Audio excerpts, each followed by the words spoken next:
To our channel ஆக அற்புத சமையல். எல்லாருக்கும் வணக்கம் ஃப்ரெண்ட்ஸ். நான் அழகு பிரியா பாலாஜி.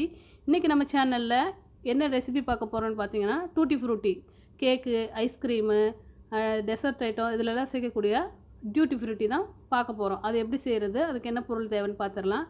நான் 600 கிராம் அளவுள்ள பப்பாளி வாங்கி தோல் சீவிட்டு அதை இந்த மாதிரி சின்ன சின்னதாக கட் பண்ணி வச்சுருக்கேன். பாருங்கள், இப்போ ஒரு பாத்திரத்தை அடுப்பில் வச்சுட்டு அதில் 1.5 கப்பு தண்ணி சேர்த்துக்கலாம். இப்போ தண்ணி நல்லா கொதித்த உடனே நம்ம வெட்டி வச்சுருக்க பப்பாளிக்காயை அதில் சேர்த்துடலாம். பாருங்கள், இப்போ நம்ம சேர்த்துட்டோம். இப்போது இந்த பப்பாளியெல்லாம் நல்லா தண்ணியில் மூழ்கிற அளவு போட்டு நல்லா கிண்டி விட்டுறலாம். கிண்டிட்டு இது நல்லா ஒரு கொதித்த உடனே அடுப்பை வந்து சிம்மில் வச்சுட்டு ஒரு 8லேருந்து 10 நிமிஷம் வரைய அதை நம்ம வேக வச்சு அது 3/4 பாகம் வெந்திருந்தால் மட்டும் போதும். வெந்ததுக்கப்புறமா நம்ம அதை வடித்து ஒரு தட்டில் மாற்றிக்கிடலாம். பாருங்கள், தட்டில் மாற்றியாச்சு. இப்போது மறுபடியும் பாத்திரத்தை அடுப்பில் வச்சு 200 கிராம் அளவு சர்க்கரை சேர்த்துருக்கேன் நான். 1 கப்பு சர்க்கரை. இப்போது 3/4 கப்பு தண்ணீர் சேர்த்தா மட்டும் போதும்.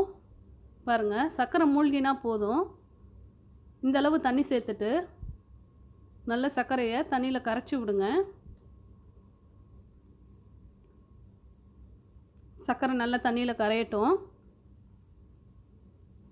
இப்போது இந்த மாதிரி சர்க்கரை பாகு கொதித்த உடனே நம்ம தட்டில் வடித்து ஆற வச்சுருக்க அந்த பப்பாளி காய்களை சேர்த்துக்கிடலாம். இப்போது பப்பாளி காயெல்லாம் சர்க்கரை பாகில் நல்லா மிக்ஸ் ஆகட்டும். நல்லா கிளறி விடுங்க. இந்த மாதிரி சர்க்கரை பாகில் இது கலந்ததுக்கப்புறமா ஒரு கொதித்ததுக்கப்புறம் மறுபடியும் நம்ம 10 நிமிஷம் சிம்மிலேயே வச்சு வேக வைக்கலாம். இப்போது நமக்கு சர்க்கரை பாகு முழுவதும் பப்பாளி காயில் ட்ரை ஆகி வரணும். அதுக்கு என்ன பக்குவம்னு பார்த்தீங்கன்னா, ஒரு கம்பி பதம். பாருங்கள், ஸ்லோ ஃப்ளேமில் வச்சு குக் பண்ணியாச்சு. இப்போ லைட்டாக ஒரு கம்பி பதம் வரணும். இன்னும் ஒரு 2 நிமிஷம் வேகட்டும். பாருங்கள், இப்போ நல்லா ட்ரை ஆகிடுச்சு. நான் லைட்டாக தான் கொஞ்சமாக தான் சர்க்கரை பாகு தெரியுது பாருங்கள். இப்போது இதுவும் 1 நிமிஷம் வந்து அடுப்பில் இருந்தால் போதும். பாருங்கள், இப்போ நமக்கான கம்பி பாதம் ரெடி ஆகிடுச்சு. இப்போ நம்ம இந்த டைமில் 1 நிமிஷம் கழித்து ஸ்டவ் ஆஃப் பண்ணிவிட்டு இதை 1/2 hour ஆற வச்சுட்டு இதை 4ஆக பிரித்து பாத்திரங்களில் வச்சுக்கலாம். பாருங்கள், 4ஆக பிரித்து நான் வச்சுட்டேன். இப்போது இதில் தனித்தனியாக நம்ம ஃபுட் கலர் சேர்த்துடலாம். ஃபுட் கலருக்கு பதிலாக ஏதாவது எசன்ஸ் இருந்ததுன்னா நீங்கள் அதை சேர்த்து பாருங்கள். குழந்தைங்களுக்கு சும்மாவே நம்ம சாப்பிட்றது கொடுக்கலாம். அந்த மாதிரி கலந்து கொடுத்தா வாசனையாகவும் இருக்கும், கலராகவும் இருக்கும். பாருங்கள், நான் ஃபஸ்ட்டு பாதாம் ட்ரிங்க் மிக்ஸ் எடுத்திருக்கேன். அது எல்லோ கலரு.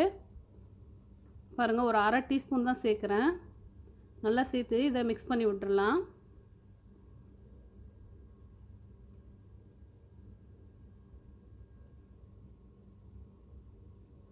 பாருங்கள், நம்ம எல்லோ கலர் ரெடி ஆயிடுச்சு. அடுத்ததாக நான் க்ரீன் கலர் எடுக்கிறேன். இது வந்து பிஸ்தா எசன்ஸு. இதுவும் 1/2 டீஸ்பூன் தான் சேர்க்குறேன்.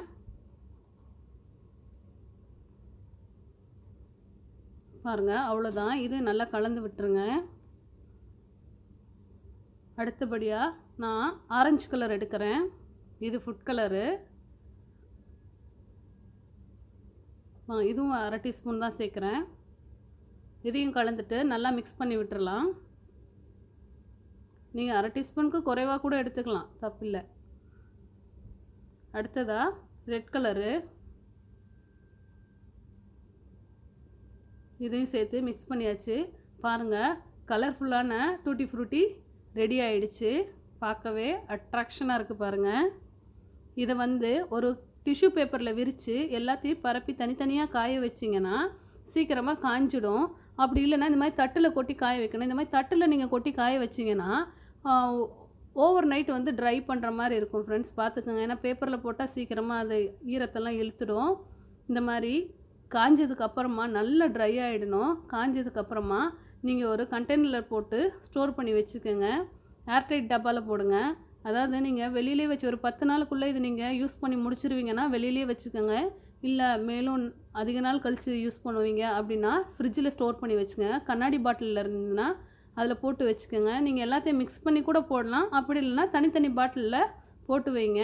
இது கேக்கு, பிஸ்கெட்டு, அப்புறமா டெசர்ட் ஐட்டம், ஐஸ்கிரீம்ஸு இதில் எல்லாம் போட்டால் ரொம்பவே கலர்ஃபுல்லாக அட்ராக்ஷனாக இருக்கும். குழந்தைங்களுக்கு பார்க்கவே ரொம்ப பிடிக்கும்.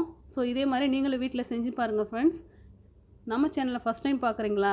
மறக்காமல் கமெண்ட் பண்ணுங்கள், சப்ஸ்கிரைப் பண்ணுங்கள், ஷேர் பண்ணுங்கள், லைக் பண்ணுங்கள். இதுவரை நம்ம சேனலை பார்த்து சப்ஸ்கிரைப் பண்ண அத்தனை பேருக்கும் நன்றி. லைக் பண்ண, கமெண்ட் பண்ண அத்தனை பேருக்கும் நன்றி ஃப்ரெண்ட்ஸ். மேலும் இந்த வீடியோ பார்த்துட்டு பார்க்குறதோட இல்லாமல் சப்ஸ்கிரைப் பண்ணுங்கள் ஃப்ரெண்ட்ஸ். தேங்க்ஸ் ஃபார் வாட்சிங். இன்னொரு வீடியோவில் உங்களை சீக்கிரம் சந்திக்கிறேன். And then bye from Azhagupriya Balaji.